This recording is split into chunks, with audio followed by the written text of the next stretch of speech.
Et maintenant, voici une conférence présentée par Guillaume Dezonnet, professeur de philosophie.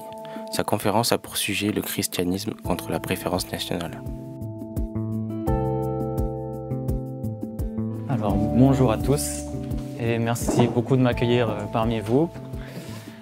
Et aussi merci d'avoir lu ce texte sur la veuve de Sarepta, Naaman le Syrien, parce que c'est vrai que je pense que je reviendrai dessus pendant le propos, parce que c'est vraiment le texte idéal, je pense, pour introduire cette journée.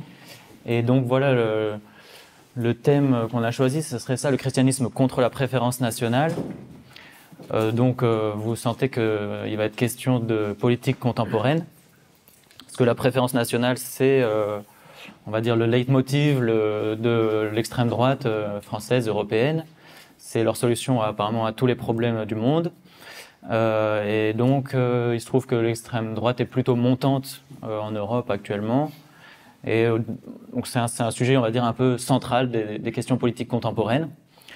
À vrai dire, c'est une notion qui a déjà un peu débordé l'extrême droite, puisque avec la loi immigration, en fait, qui a été votée plutôt par la droite et le centre, en fait, la préférence nationale est entrée en partie dans le reste de l'échiquier politique. Donc c'est une question qui est en train de prendre de plus en plus de place.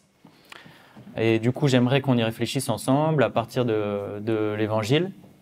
En même temps, j'aimerais aussi qu'on réfléchisse on va dire, au contraire de la préférence nationale, qui serait peut-être on pourrait penser que le contraire, ce serait l'internationalisme, et peut-être l'internationalisme, ça pourrait être le libre-échange. Mais en fait, comme vous savez, la mondialisation libérale pose aussi tout un tas de problèmes de justice, et du coup, j'aimerais aussi qu'on réfléchisse aux problèmes que la mondialisation libérale pose, et se mettre un petit peu ça en lien, à la fois essayer de mener une critique de la préférence nationale et une critique de certains éléments de la mondialisation libérale. Donc voilà, ce serait un peu ça l'idée. Et là, vous vous dites, du coup, on va mélanger religion et politique. Il y a danger. Parce que forcément, dès qu'on mélange les deux, il y a des prises de risques importantes. Parfois, ça fait pas très bon ménage et ça peut faire un peu peur. Et je voudrais du coup commencer par dire pourquoi, à mon avis, pour nous les chrétiens, il est impossible de ne pas s'intéresser aux questions politiques. Il est impossible pour nous de ne pas parler de politique et de ne pas même s'engager politiquement de manière diverse, tout simplement à cause du mot justice. Parce qu'en fait, l'Évangile est obsédé de justice. Ça va être des phrases du genre « Heureux les affamés et les assoiffés de justice »,« Cherchez d'abord le royaume et la justice », etc. Et quand on parle de justice, on parle de structure. Donc en fait, dès qu'on parle de justice, ça signifie une certaine organisation politique de la société. Et donc, si l'Évangile parle de justice, on ne peut pas, nous, ne pas s'intéresser à la justice. Et pour s'intéresser à la justice, on est obligé de s'intéresser aux questions politiques. Et parfois, on pense que l'Évangile, ça parle surtout d'amour, que, on va dire, le cœur du christianisme, ce serait aimer son prochain comme soi-même et aimer Dieu de tout son cœur. Donc, c'est la question de l'amour. Mais si on regarde de plus près, l'amour dont il est question, c'est un amour qui vise la justice. C'est-à-dire que l'amour dont il est question, c'est pas par exemple le romantisme, ça parle pas trop non plus des relations, intrafamiliales ou des relations amicales. C'est pas ça le sujet central de l'Évangile. Le sujet central, c'est que les figures à aimer sont les figures des exclus de la société. Donc si vous regardez toutes les figures évangéliques, c'est le pauvre, la veuve sans protection sociale, l'étranger, le prisonnier, l'assoiffé, l'immigré, etc., etc., le lépreux, le malade, les ouvriers de la dernière heure, les chômeurs de longue durée, etc. En fait, ce sont que des figures d'exclus. Et quand l'Évangile parle d'amour, en fait, il parle de réintégration des exclus. Donc, l'amour évangélique, c'est un amour à fonction politique. C'est un amour qui vise l'instauration de la justice sociale. Et donc, si on parle du christianisme, on est obligé, en fait, de parler de réintégration des exclus et d'organisation de la société en vue de la réintégration des exclus. Donc en fait, l'amour évangélique vise l'inclusivité sociale. Donc, bref, en gros, on ne peut pas être chrétien sans s'intéresser aux questions politiques, c'est impossible. Si on parle d'amour en mettant de côté les questions de justice, à mon avis, on passe complètement à côté du cœur de cette religion. Je voudrais bizarrement passer par un auteur anarchiste russe qui s'appelle Pierre Kropotkin, enfin russe-français, pour essayer de comprendre pourquoi l'amour sans la justice est insuffisant. Lui, il a imaginé une petite histoire où il dit, bah voilà, imaginons un jeune homme qui veut se rendre utile à sa société. Du coup, il va faire des études pour se rendre utile. Par exemple, il va se dire, bah, moi, je vais devenir médecin. Parce que voilà, si je suis médecin, au moins, je suis sûr que mon métier aura une fonction sociale intéressante, etc. Il est doué, donc il y arrive. Voilà, il devient médecin. Et puis, la première personne qui doit, sa première patiente, c'est une femme chez qui il va. Et il se rend compte qu'en fait, si elle est malade, c'est parce qu'elle travaille trop. Et si elle travaille trop, c'est parce que son mari s'est cassé le dos au travail, donc il ne peut plus travailler, donc ils n'ont plus assez d'argent. Et par ailleurs, ils vivent dans un logement qui est trop petit, qui est insalubre. Ils mangent de la nourriture de assez mauvaise qualité parce qu'ils n'ont pas beaucoup d'argent, etc. Et lui, le médecin, il se dit, bon, qu'est-ce que je vais lui conseiller comme remède? Eh ben, c'est simple. Je vais lui dire, il faut changer de logement, il faut que vous travaillez moins, il faut réparer votre mari pour le remettre au travail pour qu'il gagne aussi un salaire, et il faut que vous achetiez de la nourriture bio, etc. Et donc la dame, elle va lui dire, t'es gentil, mais je le savais que c'était ça qu'il fallait faire, mais je peux pas. Et du coup, Kropotkin, il dit, et en fait là on voit que la charité individuelle, l'amour individuel ne suffit pas. C'est-à-dire qu'en fait les causes de la maladie sont structurelles. Elles sont structurelles.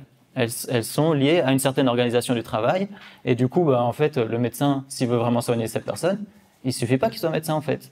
Il est obligé de s'engager politiquement pour modifier les structures de la société. Et du coup, Kropotkin dit, donc, le médecin doit devenir socialiste révolutionnaire, parce que sinon, en fait, il ne pourra pas vraiment soigner cette personne. Et je trouve ça assez intéressant, parce que, en gros, ça veut dire que s'il n'y a que la charité et pas la justice, en fait, il n'y a pas la charité. La charité doit aller jusqu'à la justice. Et en fait, l'amour doit aller jusqu'à la justice. Sinon, il n'y a pas d'amour. Sinon, c'est un amour incomplet.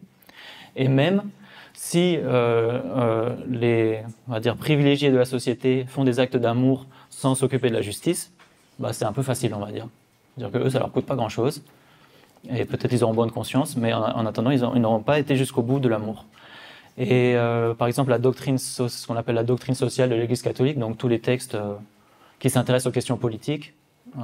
Donc il y a des textes anciens, mais pour la doctrine récente, on va dire, on la commence avec Rerum Novarum, sous-titré sur la condition des ouvriers. La doctrine sociale, elle dit cela, elle dit en fait, l'amour doit devenir social et politique, la charité sociale et politique. Et ça doit aller jusque-là. Sinon, on est à côté de nos pompes. Voilà. Deuxième chose, sur politique et religion, c'est qu'il se trouve que l'extrême droite s'intéresse au christianisme. Beaucoup. Parce que si vous regardez de près, il est souvent question des racines chrétiennes de la France, des racines chrétiennes de l'Europe, de l'idée que le christianisme serait le patrimoine de notre zone culturelle, qui serait potentiellement en danger, qu'il faudrait donc défendre contre des altérités. Et en fait, du coup, les chrétiens, on n'a pas trop le choix, on est obligé de s'intéresser à ce que dit l'extrême droite, puisqu'ils parlent de nous tout le temps. Et d'une certaine manière, c'est un peu troublant, et même à l'intérieur de l'Église catholique, en fait, ce discours infuse beaucoup, petit à petit. C'est-à-dire de plus en plus, vous allez avoir des gens qui vont dire ouais, le christianisme, c'est l'identité patrimoniale, locale, il faut la protéger, etc. Donc moi, j'aimerais réfléchir à ça et se dire, mais en fait, est-ce qu'ils ont raison? Est-ce que ce qu'ils disent du christianisme, c'est correct? Est-ce que vraiment c'est une culture en danger à défendre, quelque chose comme ça? Donc, a priori, à mes yeux, vous allez, un peu sans surprise, mais vous verrez que je pense que c'est une dénaturation très profonde du christianisme, et du coup qu'il faut en parler beaucoup avant de se laisser embringuer sur une voie risquée. Et dangereuse, je pense. Et donc, voilà le plan que je vous propose. C'est premièrement de faire une réflexion très générale sur le lien entre politique et religion. Et ensuite, de partir de cette réflexion pour s'intéresser à ce que l'Évangile fait au concept de religion. Ce serait Souvent, on parle du christianisme comme la religion de la sortie de la religion. Je voudrais expliquer ça. Et après, s'intéresser à des questions vraiment contemporaines, donc le rapport à l'extrême droite contemporaine, le rapport au libéralisme mondialisé contemporain, et puis quelques ouvertures sur que faire, disons. J'espère que c'était à peu près clair. Donc je commence par vraiment une question très très générale. Le lien politique-religion. Et je voudrais le faire à partir d'un auteur qui s'appelle Henri Bergson, donc un philosophe français du XXe siècle, qui a écrit un livre vraiment très fascinant, je trouve, qui s'appelle « Les deux sources de la morale et de la religion ». Donc je fais un petit détour avant de retrouver l'Évangile. Lui, voilà ce qu'il dit. Ça va être, enfin, ouais, c'est un double détour. Il commence par... en fait, lui, au début, il s'est intéressé à la théorie de l'évolution, au fait de l'évolution, on va dire. Et il se dit, mais c'est bizarre, les sociétés vivantes se dirigent dans plusieurs directions différentes. Il y en a certaines qui vont développer comme moyen d'organisation l'instinct et d'autres l'intelligence. Et en gros, il va dire, au bout de la ligne évolutive qui pousse vers l'instinct, vous aurez des sociétés d'arthropodes, donc genre des fourmis, des abeilles, des choses comme ça, avec une vie instinctive très très forte, et du coup des êtres quasiment programmés par la nature pour se comporter d'une certaine manière.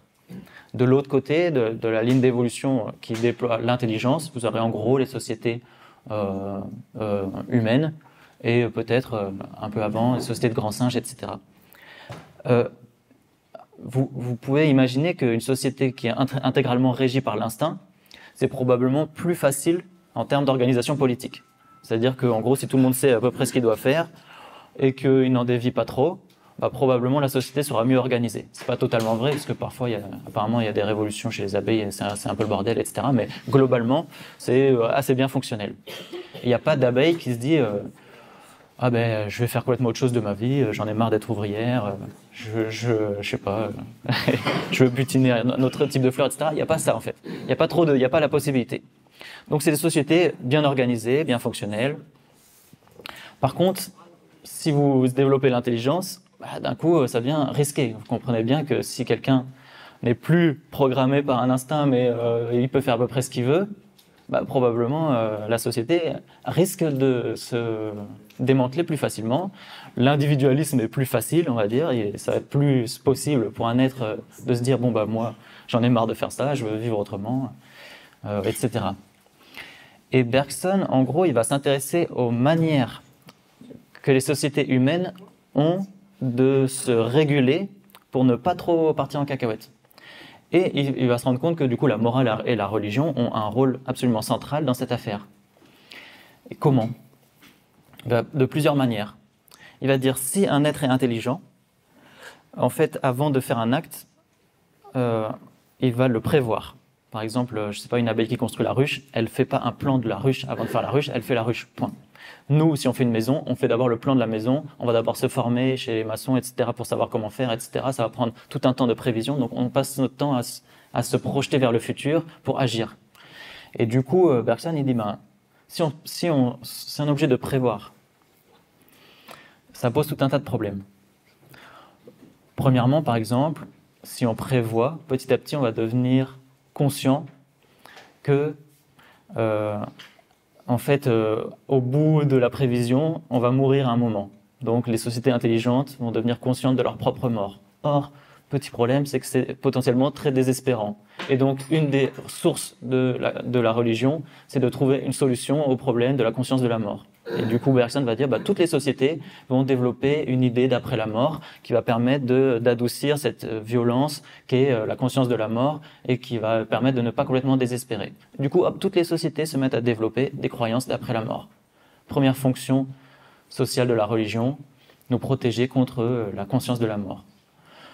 Deuxième problème, si on prévoit sans cesse le futur, bah, on va se rendre compte que ce qu'on prévoit ne va pas se réaliser tel qu'on l'avait prévu, en fait, généralement. Donc du coup, il y a le problème de l'échec, du hasard, de l'erreur, etc., qui va nous plonger dans une angoisse assez forte. Probablement que les êtres intelligents sont beaucoup plus angoissés que les êtres instinctifs. Et du coup, Bergson va dire, en fait, on va se mettre à essayer d'expliquer le hasard et l'incompréhensible de bien des manières. en disant il y a peut-être une force obscure qui a fait que j'ai échoué à cet endroit-là. Peut-être qu'ici j'ai été soutenu par des dieux, etc. Du coup, deuxième fonction sociale de la religion, c'est la fonction fabulatrice qui nous permet d'apprivoiser le hasard et compagnie et compagnie. Et troisième fonction sociale de la religion, c'est des interdits. C'est pour éviter que les êtres humains deviennent totalement individualistes avec leur liberté, parce que la liberté, souvent, ça peut commencer dans l'individualisme. Et en fait, on va rajouter des interdits, et généralement, on va les sacraliser pour qu'ils soient plus forts. Et en fait, toutes les religions arrivent avec un lot de lois et d'interdictions qui disent non, mais ça, t'as pas le droit de faire parce que c'est immoral, ça, c'est contre les dieux, etc. Si tu fais ça, tu seras puni sévèrement. Toutes les religions vont amener leur lot de tabous qui seront souvent sacrés où on n'a pas le droit de toucher. Et du coup, Bergson, il dit en fait, toutes les sociétés développent des religions au début, mais ces religions ont une fonction politique. C'est-à-dire, leur but, c'est quoi ? D'organiser la société pour qu'elle soit stable. En fait, d'organiser la société pour qu'elle soit régie par des règles morales et sacrées, et pour que les consciences soient relativement apaisées et que les gens ne soient pas trop individualistes. C'est ça le but politique des religions. Et donc, du coup, religion et politique, en fait, c'est ultra lié dès le début. Ça, c'est sa première version de l'explication de pourquoi il y a des religions. Mais voilà le malheur de Bergson. Et pourquoi il y a de la morale ? Le malheur, c'est qu'il a assisté à la Première Guerre mondiale. Et voilà ce qu'il s'est rendu compte. Il s'est rendu compte que tous les préceptes moraux des religions, pendant la guerre, s'effondraient.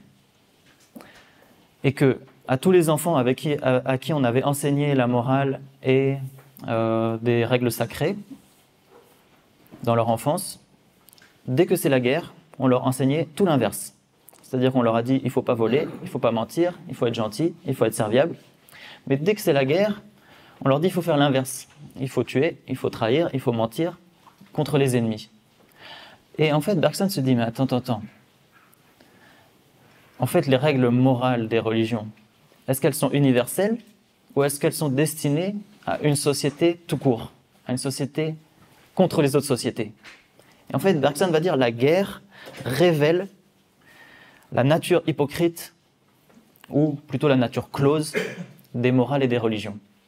Et en fait, la morale et la religion s'arrêtent aux frontières closes d'une société. Et la fraternité des religions s'arrête au groupe des frères contre les autres. Et du coup, Bergson dit, mais en fait, c'est bizarre. Les religions sont au service de sociétés closes. Et du coup, il commence à entrer dans une critique assez forte. Lui-même, en fait, il a été saisi par le nationalisme français pendant la Première Guerre mondiale. Au début de la Première Guerre mondiale, il a écrit des textes anti-allemands dont il s'est repenti après, en disant « J'ai été pris dans la fièvre, on va dire, de la fraternité close contre les ennemis, mais je me suis trompé. » Je rappelle le titre du livre, « Les deux sources de la morale et de la religion ». Donc rassurez-vous, il y a une deuxième source. La première source de la religion, c'est l'unité d'une société, qui est une belle chose peut-être, mais sauf que cette unité se retourne contre les autres sociétés. Donc en fait, c'est une unité guerrière.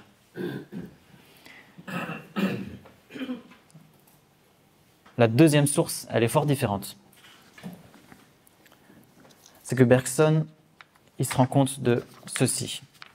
Il dit, il y a des êtres religieux qui, au contraire, ont brisé les clôtures des sociétés. Et ces êtres, bizarrement, ont attiré à eux beaucoup d'autres personnes. Lui, il met dedans les saints chrétiens, mais il met aussi les prophètes de l'Ancien Testament, il met aussi les saints d'autres religions, les saints hindous, il met aussi certains philosophes grecs, etc. Il dit qu'il y a certains êtres humains qui ont brisé les clôtures de leur société et qui ont attiré à eux et ému tout un tas de gens. Je vous lis un petit passage. Il dit ceci. « Pourquoi les saints ont-ils ainsi des imitateurs et pourquoi les grands hommes de bien ont-ils, d'ailleurs on pourrait dire les grandes femmes de bien aussi, parce que dans le panthéon chrétien, il y a une liste de saintes absolument extraordinaire. Et pourquoi les grandes personnes de bien ont-elles entraîné derrière elles des foules? Ils ne demandent rien, et pourtant ils obtiennent. Ils n'ont pas besoin d'exhorter, ils n'ont qu'à exister. Leur existence est un appel, car tel est bien le caractère de cette autre morale. Donc là, vous sentez qu'il y a deux morales différentes et deux religions différentes. Tandis que l'obligation naturelle, donc c'est la première morale, est pression sociale. Dans la morale complète et parfaite, il y a un appel. Du coup, Bergson va dire qu'il y a deux morales. La première, c'est la pression sociale. La morale qui dit des règles pour maintenir les sociétés unies qui s'imposent à l'individu malgré lui et qui le contraignent. Et il y a une autre morale, tout autre, qui est un appel émouvant. Et quand on lit l'Évangile, en fait, on va vite sentir que c'est de cette morale dont il est question. Un appel émouvant, qui d'une certaine manière ne peut pas être imposé par pression. Je vous explique, je vais prendre un exemple pour qu'on comprenne. On pourrait dire, je ne sais pas, il faut pardonner une fois. Et on pourrait dire, bon voilà, tout le monde a le droit à l'erreur et d'être pardonné une fois. Ça va, on pourrait mettre la pression là-dessus. Mais si quelqu'un dit, il faut pardonner 77 fois cette fois, c'est injuste, c'est complètement absurde. On ne peut pas mettre la pression, on ne peut pas imposer ça à qui que ce soit. Ceux qui désirent appliquer cette règle, ce n'est pas par pression sociale, c'est parce qu'ils ont été émus par quelqu'un qui applique cette règle. Et du coup, ils se sont sentis, on va dire, attirés par des êtres dont la morale est complètement absurde et d'une exigence complètement surélevée, qui n'a rien à voir avec la pression sociale. Bergson, lui, il dit que tout l'évangile vise à sortir de la religion close et de la morale close pour entrer dans ce qu'il appelle la religion ouverte et la morale ouverte. Et il prend l'exemple basique du Sermon sur la montagne. Le Sermon sur la montagne, c'est vraiment le cœur du cœur de l'évangile. C'est vraiment un texte magnifique, je trouve, qui commence par dire « On vous a dit que, moi je vous dis que ». On vous a dit que c'est la morale close. On vous a dit qu'il faut aimer vos amis. On vous a dit qu'il faut aimer vos frères. On vous a dit qu'il faut aimer vos compatriotes. On vous a dit qu'il faut pardonner une fois. On vous a dit qu'il faut aimer votre famille.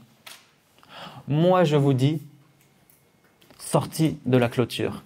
Moi, je vous dis, il faut aimer vos ennemis.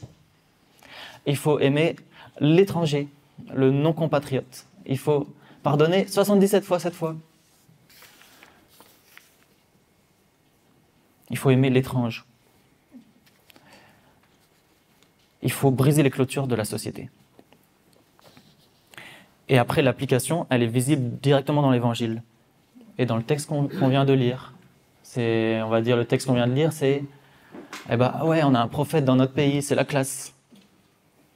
Et le prophète en question, il commence par dire j'ai pas été envoyé pour ce pays.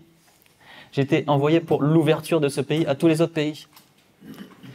Et comme les autres avant moi, comme Élie a été envoyé, non pas seulement pour les Hébreux, mais pour la veuve de Sarepta, et Élisée, non pas seulement pour les Hébreux, mais pour les Syriens. Et du coup, en gros, le cœur de l'Évangile, c'est de proposer une religion autre, en fait. Une religion qui n'est pas destinée à l'instauration de l'unité d'une société, mais qui est destinée à déstabiliser cette société pour l'ouvrir à toutes les autres sociétés, qui est destinée à briser la clôture d'une société pour qu'elle devienne ouverte. Je vous lis un passage de Bergson, donc dans les deux sources de la morale et de la religion. Il dit « Tel est le sens profond des oppositions qui se succèdent dans le Sermon sur la montagne. On vous a dit que, et moi je vous dis que, d'un côté le clos, de l'autre l'ouvert.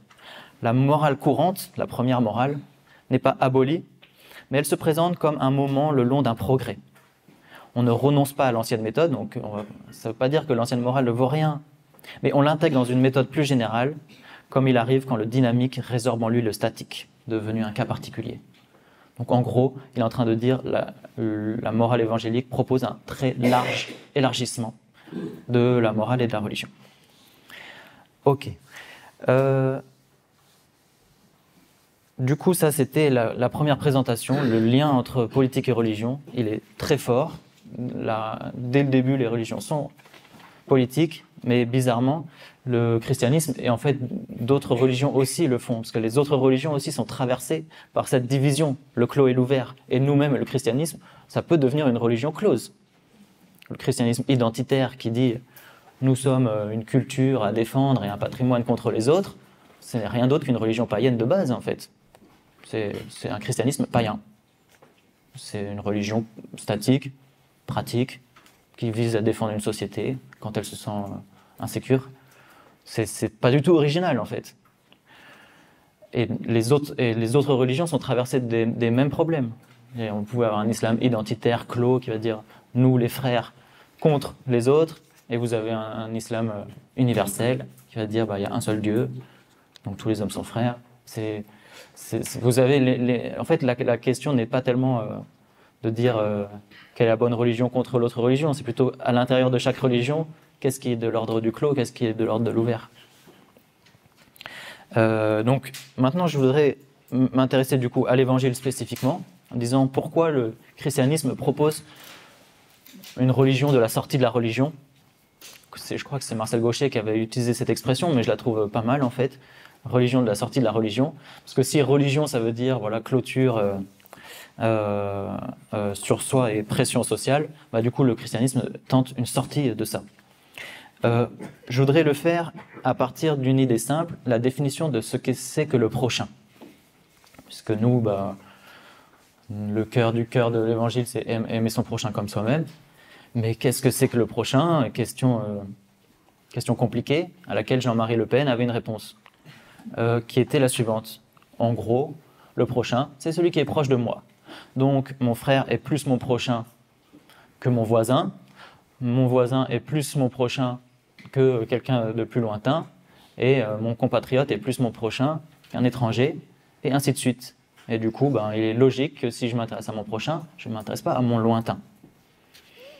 Et c'est une idée qui revient pas mal, et aussi chez certains chrétiens, on va dire la définition du prochain comme celui qui me ressemble et celui qui partage avec moi des propriétés communes. Maintenant, je propose la définition de l'évangile. À mon avis, c'est absolument l'opposé. C'est l'exact opposé. Le prochain, c'est l'étrange qui ne me ressemble pas, qui s'approche. C'est l'inverse en fait. Si on regarde les prochains du Christ, ce sont justement ceux qui s'approchent mais qui sont bizarres et qui ne partagent pas trop les propriétés communes du groupe. C'est le lépreux auquel on ne veut pas toucher. C'est le collecteur d'impôts, c'est-à-dire ce sale traître au service de l'envahisseur. C'est lui le prochain. C'est la prostituée. En fait, ce sont ceux qui ne sont pas du groupe. C'est l'orphelin, celui qui n'a pas de famille. Donc lui, du coup, avec l'orphelin, dans la définition de Jean-Marie Le Pen, il n'a pas de prochain, il est dans la merde, en fait. C'est l'étranger. C'est la Samaritaine. C'est la Cananéenne.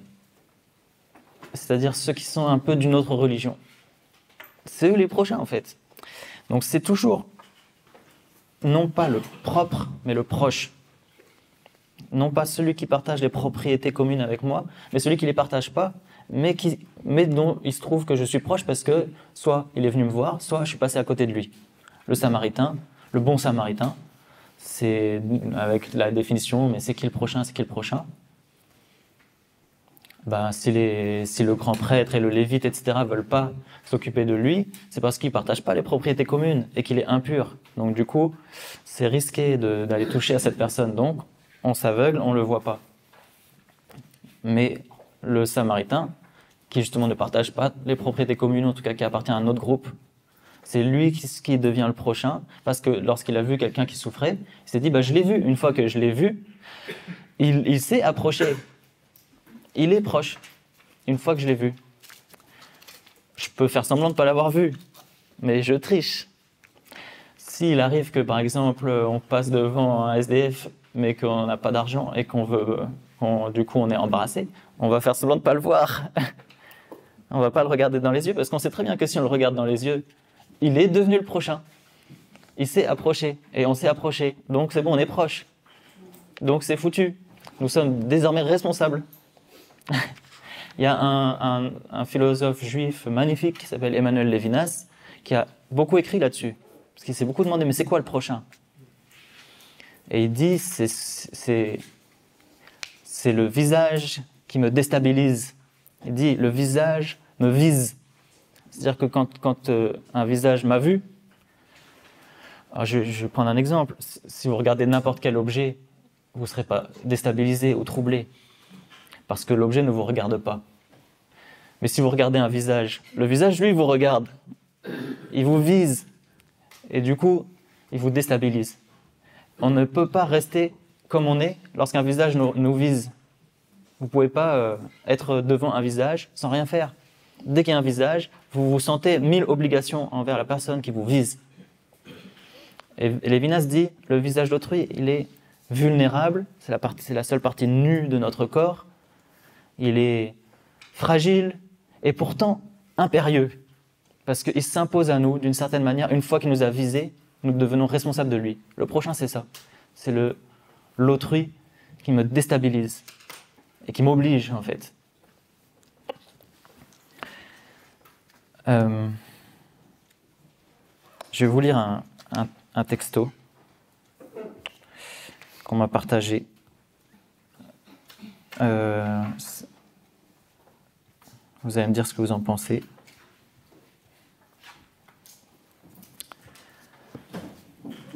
La fraternité, elle est nationale. Pas de nation et de préférence nationale, pas de grands et beaux mots. La colonisation a du bon en fait pour toi quand elle se fait au détriment des Français. Tu es donc pro-colonisation contre ton propre peuple. Ça, c'est la définition. Ça, c'est une personne qui assume d'être d'extrême droite et qui dit ceci. En gros, la fraternité, c'est entre nous.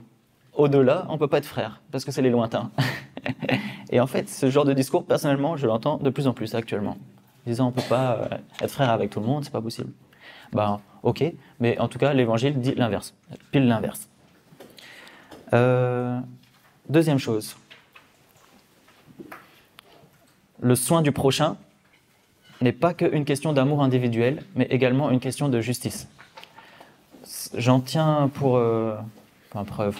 On va dire, je m'appuie notamment sur Fratelli Tutti, le livre du pape François, et son interprétation du bon samaritain. Voilà l'idée que j'ai préférée dans le livre, c'est qu'il dit « Le bon samaritain se fait le prochain de l'homme qui souffre, mais parce qu'il l'a vu, il l'a croisé, donc il est saisi. »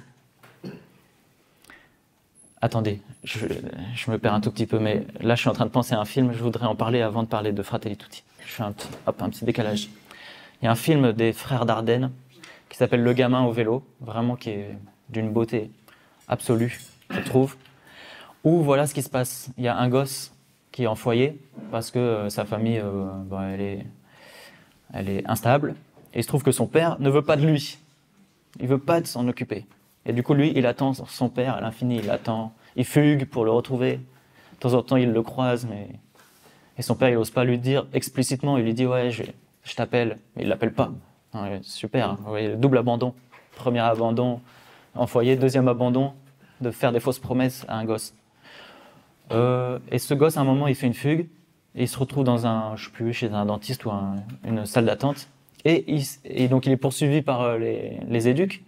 Et il s'accroche aux jambes d'une dame, au pif. Comme ça, il s'accroche pour pas que les éduques le prennent. Et puis, il s'accroche à sa jambe. Cette dame, pour elle, cet enfant, c'est l'étrange qui s'approche. C'est le prochain, en fait. Une fois qu'il s'est accroché à sa jambe, elle se sent une responsabilité. Personne ne lui a rien demandé, en fait. Personne. Elle n'est pas obligée, en vérité. Sauf que c'est comme ça. C'est comme le bon samaritain. Et il a vu la personne qui souffre, il n'a plus le choix. Elle est obligée. Il se trouve que les frères Dardenne, Ils le disent dans leurs interviews qu'ils adorent Lévinas. Et pour moi, ce film, c'est Lévinas en film. C'est la définition du prochain, en fait. Et du coup, qu'est-ce qu'elle fait, la dame? En fait, elle va aller au foyer. Elle va devenir petit à petit sa famille d'accueil au petit. Et à un moment, elle va aller voir le père et elle lui dit il faut que vous lui disiez, en fait, si vous voulez pas vous occuper de lui, dites-lui. Vous ne pouvez pas lui faire croire, là, vous allez le rendre fou. Et elle a un copain, cette dame. Et le copain, il se rend compte qu'il y a un gosse qui arrive.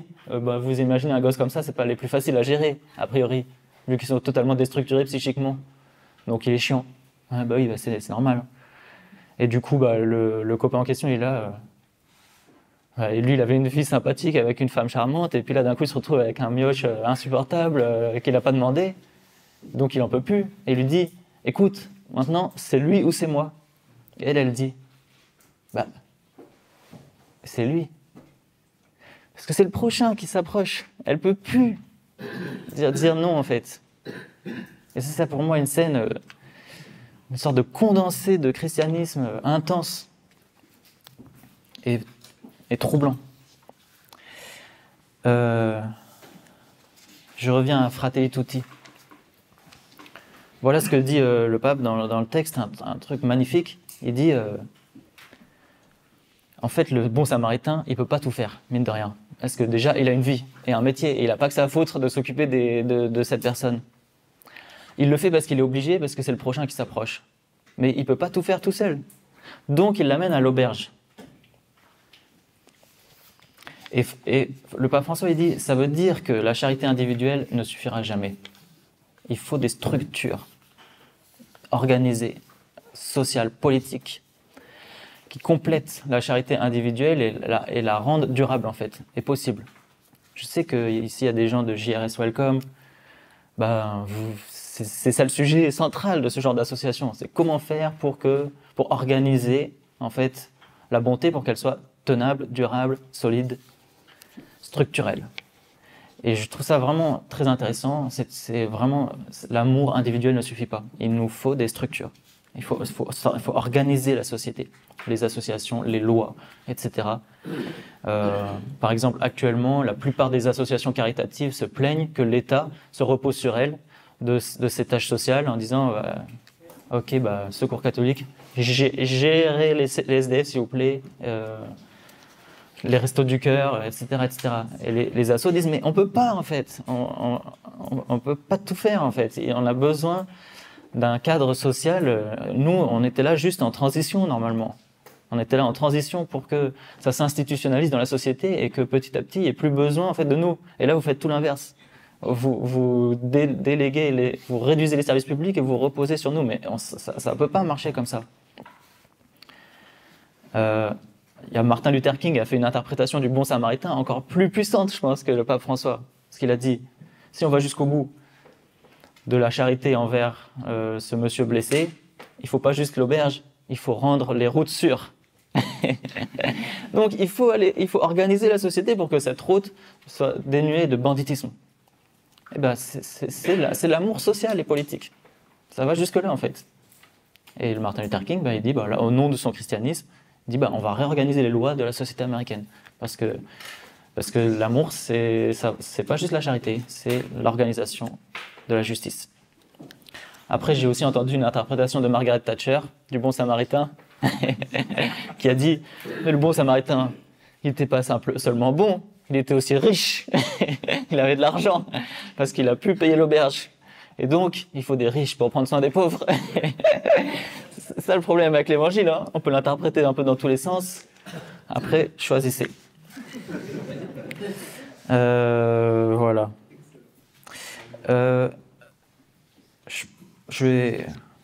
J'accélère un tout petit peu. Je vais prendre juste un exemple d'une manière dont la question de la religion close et la religion ouverte travaille Jésus lui-même.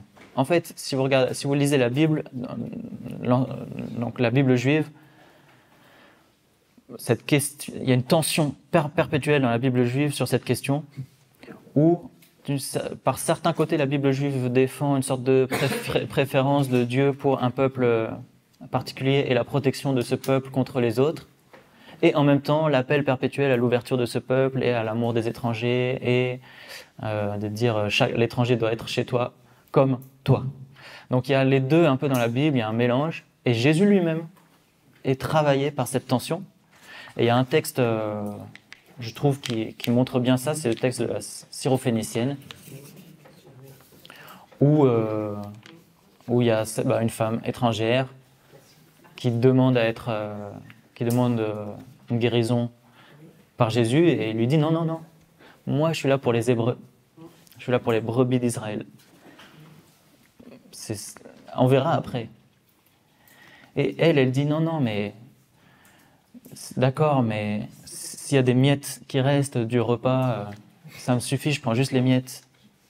Et là, à ce moment-là, en fait, c'est Jésus lui-même qui est bouleversé par la femme étrangère et qui se convertit.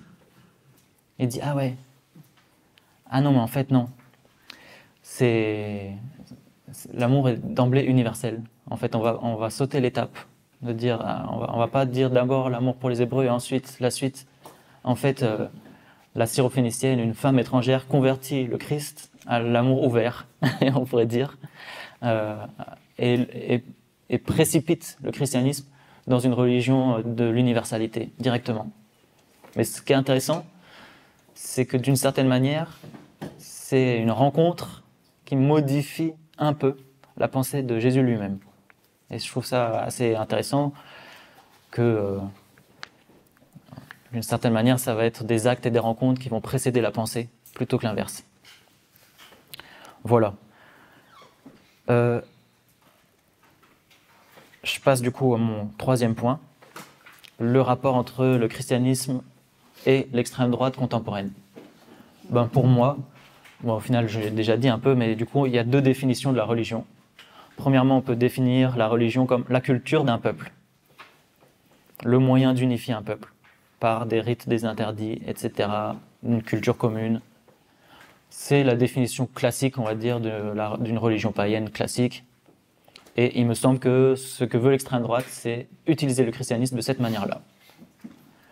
Son obsession pour les racines chrétiennes de la France et de l'Europe, c'est un peu lié aussi à ça. C'est-à-dire, voilà, c'est l'identité, le patrimoine à défendre. L'autre définition, ce serait la religion comme, non pas culture, mais foi. Active, qui consiste précisément à briser sans cesse la clôture culturelle. Et du coup, je pense que l'Évangile nous appelle plutôt à ce type de religion. Enfin, je pense, pour moi, c'est très clair. Si vous faites du bien à vos amis, à vos frères, c'est normal. Il n'y a pas besoin du christianisme pour ça. Si vous faites du bien à ceux qui ne sont pas vos amis et pas vos frères, ou ceux qui ne vous ressemblent pas, ou ceux dans lesquels vous reconnaissez moins, là, il y a besoin du christianisme. Deuxième chose, sur les relations entre les deux. Pour moi, il me semble que l'extrême droite insiste sans cesse sur l'affirmation de soi, l'affirmation d'une identité et la fierté. Et donc le cœur de l'extrême droite, c'est de dire « arrêtez de nous culpabiliser ». Arrêtez de critiquer ce que nous sommes.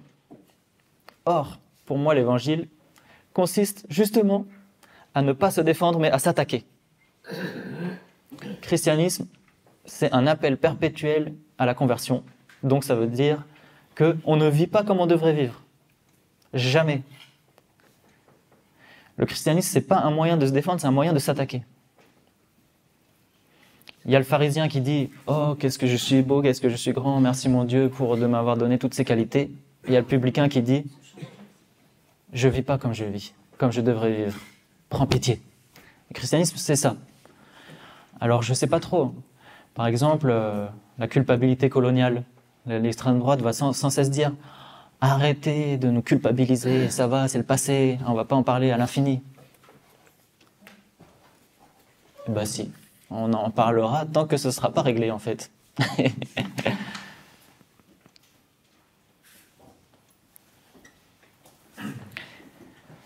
Donc pour moi, le christianisme, c'est convertissez-vous, changez vos cœurs, changez. Donc vous ne pouvez pas penser que le but, c'est simplement d'être, c'est simplement d'affirmer son identité.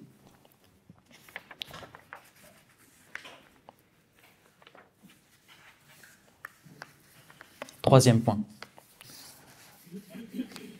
L'Évangile joue une religion contre une autre. Un judaïsme contre un autre. Il joue le souffle des prophètes contre la clôture sur soi identitaire des pharisiens et sadducéens qui veulent bénéficier des avantages. En gros, les pharisiens et les sadducéens, ils pensent qu'ils ont la bonne religion et qu'il ne faut pas en changer et que tout ce qui viendrait s'y mélanger la pervertirait.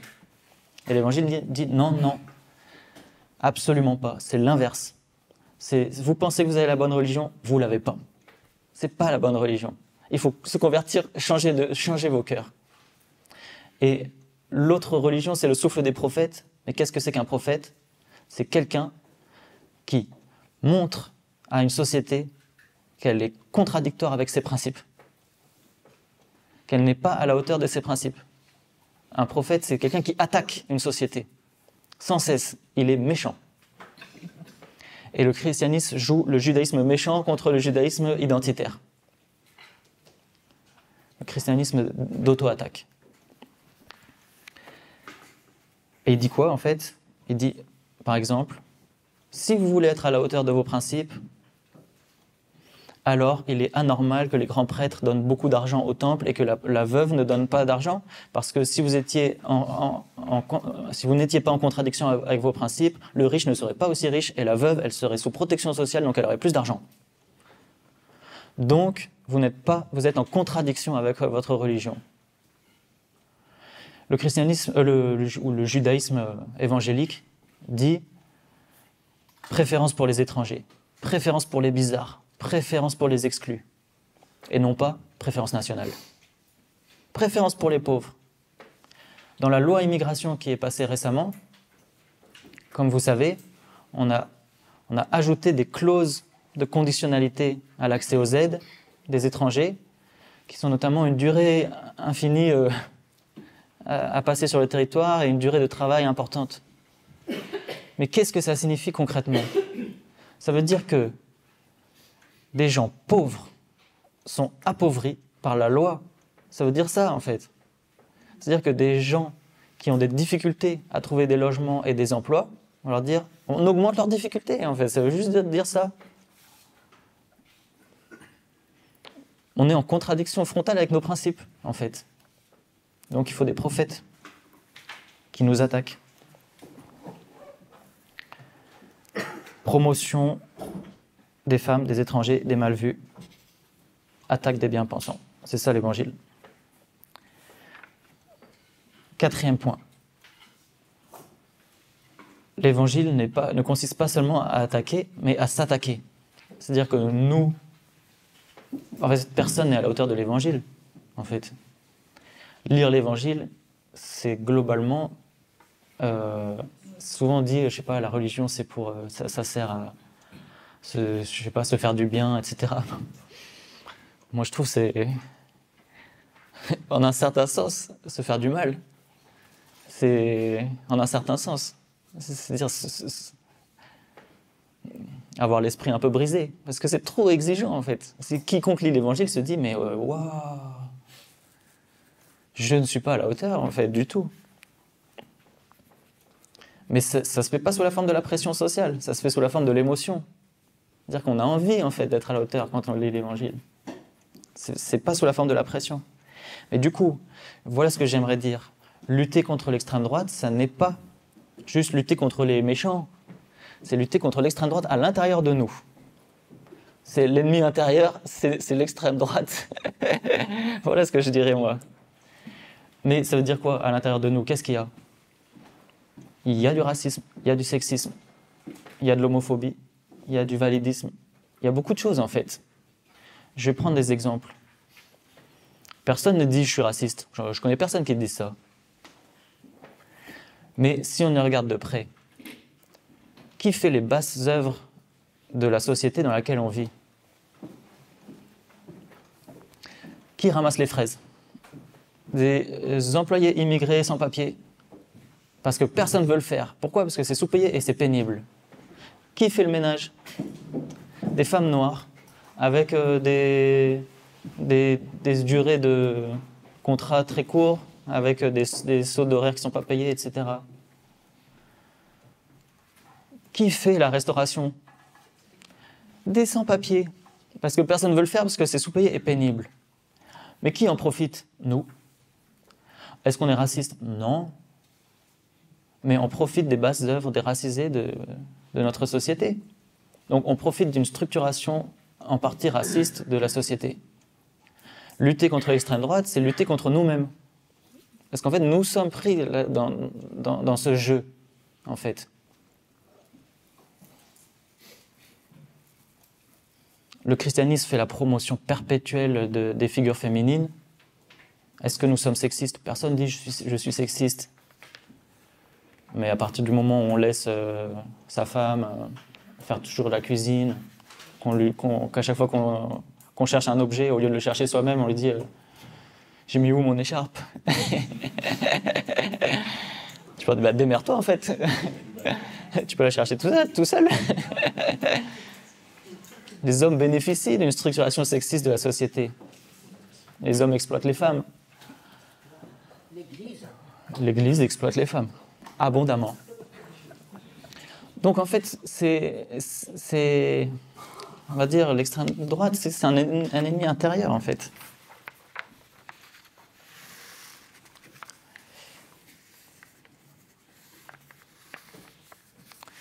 Bref.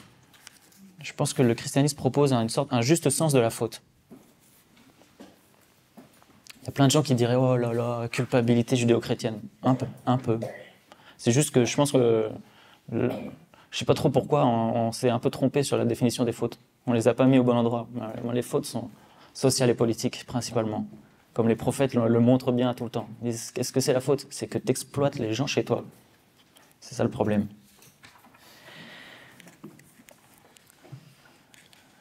Bref. Et question, il me reste combien de temps? À peu près. 10 minutes. Un petit quart d'heure. Un petit quart d'heure.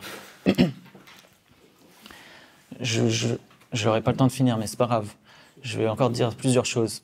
Il y a un livre qui m'a beaucoup fasciné, de James Baldwin, qui s'appelle « La prochaine fois, le feu », qui est un livre sur... Donc, James Baldwin, c'était un ami de Malcolm X, de Martin Luther King, un militant des droits nord-américains dans les années 50-60 aux États-Unis. Baldwin, B-A-L-D-W-I-N. Voilà ce que ce monsieur il disait. Il accusait la société d'être raciste, et en fait, son point de départ, c'est d'essayer de comprendre pourquoi les garçons de son ghetto, puisqu'il vivait dans un ghetto noir, pourquoi jusqu'à 12 ans, ils étaient gentils et normaux comme des petits garçons, et à 12, 13, 14 ans, ils pétaient des câbles, certains entraient en délinquance, certains devenaient fous. Il disait, mais qu'est-ce qui se passe? Et lui-même aussi a eu tendance à devenir fou à ce moment-là. Et il dit, mais en fait c'est simple, c'est que à ce moment-là, la conscience de ne pas avoir vraiment de place prévue pour nous dans la société commence à infuser en nous. Comment ça se voit? Par les regards. Un jeune arabe français il vit exactement la même chose. Jusqu'à 12 ans, tout le monde le trouve mignon. Après, début de puberté, tout le monde le regarde comme un petit voleur potentiel. Et il le voit bien, il le sent bien dans les regards. Et Baldwin, il dit, voilà, mais une fois qu'on sent qu'on n'a pas de place prévue pour nous dans une société, bah, il y a plusieurs possibilités. Soit on subit, et soit on se révolte, soit on devient fou. Et les gens lui disent sans cesse, mais t'exagères, vous exagérez, c'est pas non plus, on n'est plus sous l'esclavage, machin. Il lui dit, peut-être, mais vous savez pas de quoi je parle, parce que vous êtes aveugle. Parce que si vous êtes chez les privilégiés, vous ne voyez pas ce qui se passe chez les non-privilégiés. Vous ne le savez pas. Par contre, il dit, les Noirs connaissent mieux les Blancs que les Blancs ne se connaissent eux-mêmes. Parce que ceux qui ont subi des petits désavantages, ils savent mieux ce qui se passe. Et Baldwin, il dit, peut-être parfois j'exagère, mais je vais vous dire pourquoi j'exagère. C'est qu'une multiplicité de petites micro-agressions finit par créer un peu de paranoïa. Et c'est logique. D'ailleurs, dans les mouvements LGBT, il y a cette même idée. Des gens qui disent « Ok, peut-être que tout le monde n'est pas homophobe, mais en fait, comme il y a eu tellement de petites marques d'homophobie, j'ai développé une petite paranoïa, j'en vois partout. » Bah oui, bah c'est normal. Toute personne en situation de discrimination finit par développer des petites paranoïas, mais qui sont légitimes, compréhensibles. Pourquoi je disais ça? Parce que Baldwin, voilà ce qu'il dit. Il a fui les États-Unis tellement il ne pouvait plus y vivre. Parce que lui, il était noir et homosexuel, et il dit « je peux pas supporter en fait, je deviens fou ici ». Donc il est venu où? En France. Et en France, qu'est-ce qu'il a dit? Il a dit « je vois des liens et quelques ressemblances entre la situation des immigrés nord-africains et celle des Noirs-américains ». Il ne dit pas que c'est la même chose, il dit « je vois des ressemblances ». Et voilà ce qui l'a intéressé, lui, aux États-Unis, c'est le développement du mouvement Nation of Islam, de Elijah Muhammad, dans lequel Malcolm X a milité au début, pendant assez longtemps, mais après il est parti. Voilà ce que disait ce mouvement, en tout cas voilà ce que disait Elijah Muhammad. Il disait « le Dieu des chrétiens c'est le Dieu des blancs, Allah c'est le Dieu des noirs. » Les blancs sont une sous-race, ce sont des démons. Les noirs c'est la race suprême, c'est l'origine de l'humanité, la race pure. En fait il a fait un suprémacisme inversé. Et il a eu un succès magnifique parce qu'il redonnait une fierté aux humiliés. Mais c'était une religion close. Quelle était l'exigence de Nation of Islam? Que les États-Unis payent les Noirs pour le mal qu'ils leur avaient fait en leur donnant un territoire pour eux. Plusieurs États des États-Unis devaient être réservés aux Noirs en paiement de la dette. C'est bizarre un peu, hein, mais voilà, c'était ça le mouvement. Et lui, James Baldwin, il raconte sa rencontre avec Elijah Muhammad. Et il dit « je comprends pourquoi ça a du succès. Parce qu'il redonne la fierté à ceux à qui on l'a dénié. Je comprends. Sauf que ceux qui proposent, c'est une religion close, à nouveau. C'est une religion close contre une autre religion close. Et en fait, voilà ce qui m'intéresse, c'est que les deux religions closes, elles se ressemblent, premièrement, les deux suprémacistes. D'ailleurs, il y a même le responsable du parti nazi américain qui avait donné 1 euro à Nation of Islam en disant « je vous subventionne parce que sur la question de la race, on est d'accord. » Et Baldwin, il raconte ça. Il dit ouais, « c'est bizarre, les deux suprémacistes, ils se ressemblent. » On n'en est pas là aujourd'hui. Je ne vais pas faire une comparaison n'est pas raison. Mais voilà ce qui me semble percevoir. Que la dimension identitaire à l'intérieur de l'islam est en train de grossir et que la dimension identitaire à l'intérieur du christianisme est en train de grossir et que ces deux ennemis se ressemblent beaucoup et qu'en fait ils s'auto-appellent l'un l'autre. Mais par pitié, si on se laisse sombrer dans cette logique, ah mon Dieu, qu'est-ce qu'on va faire de nos principes? On se tue. On fait quelque chose d'infiniment malheureux, en fait.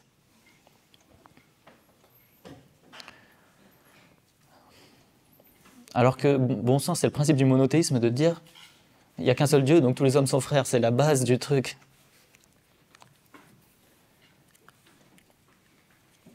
Ok, il ne me reste pas beaucoup de temps, mais je voudrais quand même parler un peu de la mondialisation. Parce que il faut quand même comprendre pourquoi l'extrême droite a du succès. Et c'est un mouvement qui est en partie réactif. En partie réactif à la mondialisation libérale et à ses problèmes. Parce que voilà ce que je voudrais dire. Ça serait trop facile de dire, par opposition au nationalisme, il suffit d'être internationaliste pour le libre-échange et la mondialisation. C'est un peu souvent ce que disent le centre. Ça va être toujours, le centre, ils vont toujours dire c'est nous, parce que sinon c'est l'extrême droite. C'est comme ça qu'ils gagnent les élections. Mon impression, c'est que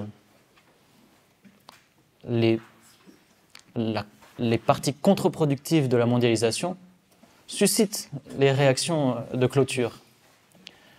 Et pour faire court, quelles sont les parties contre-productives de la mondialisation? Du côté des pays riches, c'est le dumping. Du côté des pays pauvres, c'est la dépendance. Désolé, je vais aller un peu vite. Mais le dumping, ça veut dire quoi? Ça veut dire si on est en mondialisation et libre-échange, il est possible d'aller choisir où on produit et de se déplacer. Mais du coup, le problème, c'est qu'il est possible d'aller là où la loi est moins sociale, moins environnementale, moins juste fiscalement.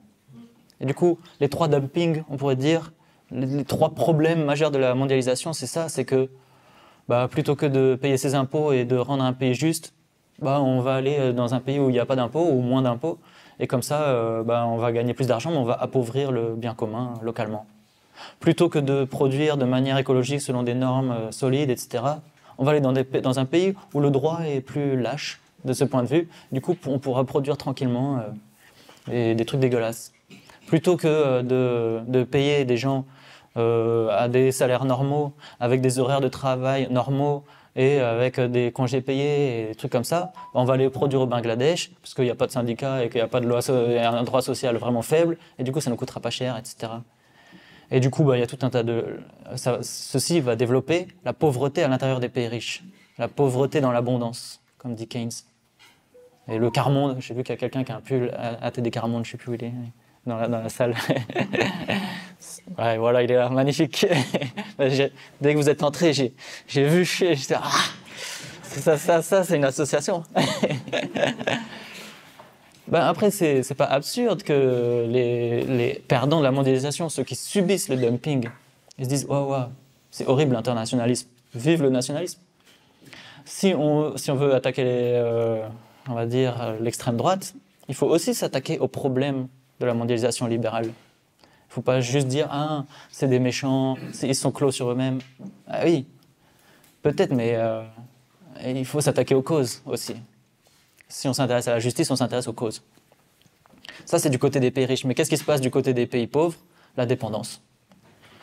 Concrètement, souvent, le chantage à la dette.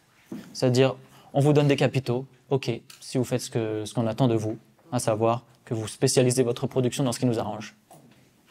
En fait, de la même manière que les racisés font les basse-tâches dans notre société, les pays pauvres font les basse-tâches à notre service. En fait, nos vêtements sont produits par des Bangladais avec un droit social horriblement violent. Nos voitures électriques, pour notre transition énergétique, sont produites avec des minerais cherchés dans des mines congolaises, péruviennes, en conditions de travail horribles, qui déclenchent des guerres à l'intérieur de ces pays. Il y a un concept de Marx magnifique qui s'appelle le fétichisme de la marchandise. Voilà ce qu'il dit. Il dit quand on voit une marchandise, c'est comme un fétiche, c'est-à-dire un objet magique dont on ne voit pas le travail et la nature cachée derrière. Il apparaît comme ça. Il semble sorti de nulle part. Mais il ne sort pas de nulle part. Il a été produit par quelqu'un. Par qui? Par qui a été produit ma voiture hybride magnifique, écologique, machin? Par des enfants congolais, peut-être.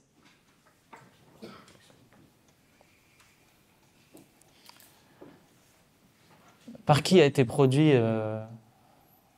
mes Nike Air?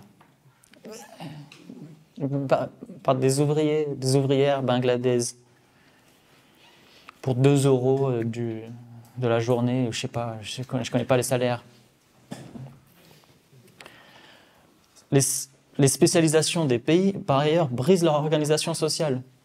Par exemple, le Vietnam, on leur dit « Ok, on vous envoie des capitaux, mais à condition que vous spécialisez votre industrie dans le textile. » Ils sont devenus à l'atelier du monde, comme la Chine avant eux. Mais sauf que du coup, ils ont perdu ils ont fait exode rural massif, tout le monde vient en ville, dans des conditions déplorables. Tous les savoir-faire locaux se perdent en 15 ans. Et après, les pays ne peuvent plus vraiment s'en sortir. Le pire, c'est le chantage à la dette. Je prends un exemple très trash qui est peut-être le plus caricatural. C'est ce que la France a fait avec Haïti. Bon, vous connaissez, je pense, l'histoire, mais voilà, Haïti se décolonise par une révolution. Toussaint Louverture et compagnie. Et en fait, la France dit « Ok, on accepte, à condition que vous nous payiez une dette pour le remboursement des intérêts qu'on aurait fait si vous restiez dans l'esclavage. Sinon, on reste. »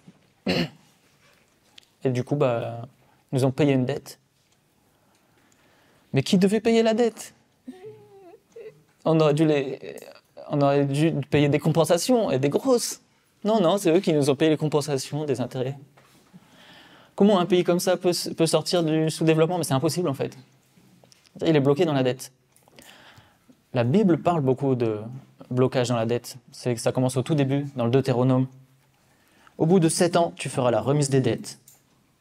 Voici comment se fera cette remise. Tout possesseur d'une créance fera remise à son prochain de ce qu'il lui aura prêté. Il n'exercera pas de poursuite contre son prochain ou son frère, puisqu'on aura proclamé la remise des dettes en l'honneur du Seigneur. C'est le tout début de la loi juive.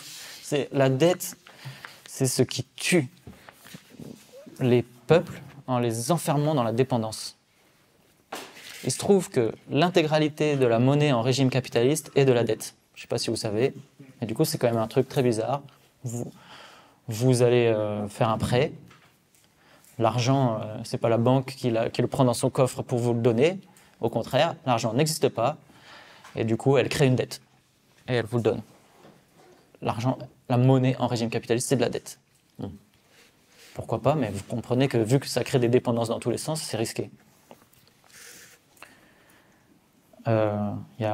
C'était Joseph Stiglitz qui était responsable du FMI, si je ne me trompe pas, qui avait écrit un livre horrible, La Grande Désillusion. La Grande Désillusion sur la mondialisation libérale, dans laquelle il croyait à la base. Il dit la Grande Désillusion, c'est quand je me suis rendu compte que le système de dette plongeait les pays pauvres dans la dépendance et créait des sortes de crises financières à répétition. Du coup, lui, il propose quoi? Une régulation générale et un altermondialisme. Mais nous, si on s'intéresse à la justice, en fait, on devrait être obsédé d'altermondialisme. Et ce mot était à la mode dans les années 70, 80, mais plus trop, en fait. La question, c'est pas nationalisme contre mondialisme. C'est altermondialisme. C'est altermondialisme.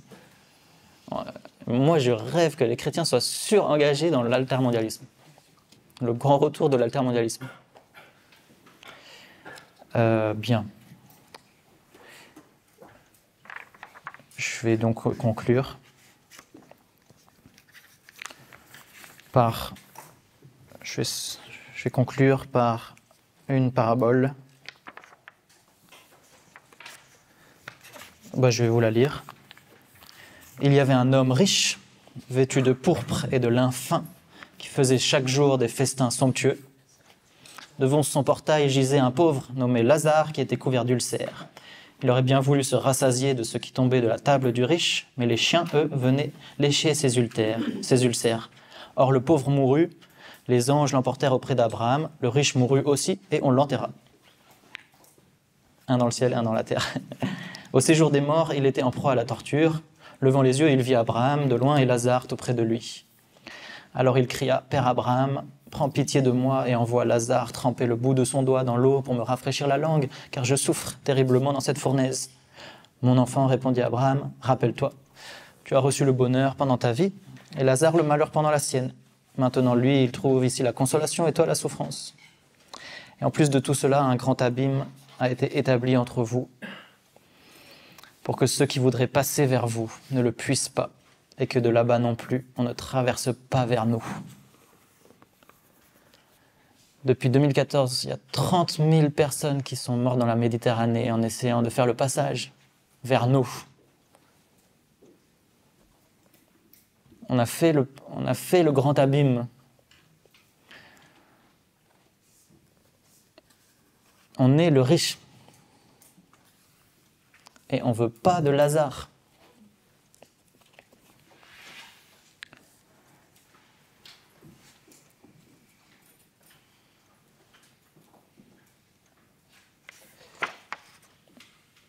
Donc il nous reste 2 solutions. Vite accueillir Lazare, donc l'hospitalité, mais ça ne suffira pas. Vite l'altermondialisme, parce que le système de production actuel est absurde.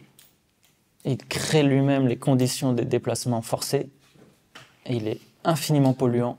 J'en ai pas parlé, mais les migrations ne vont pas s'arrêter, elles vont augmenter, puisque les migrations climatiques vont être massives. L'ONU dit que 1 milliard de personnes ne pourra plus vivre là où il vit dans les 50 prochaines années. 1 milliard de personnes vont donc se déplacer.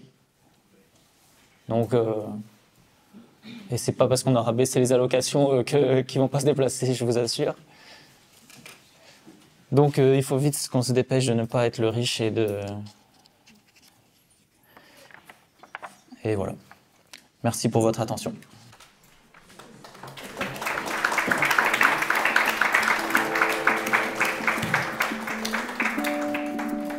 Cette conférence a été captée au diocèse d'Angoulême par Kenan Waisong. Elle est disponible en réécoute sur le site internet RCF Charente ainsi qu'en visionnage sur Télé 16 et YouTube.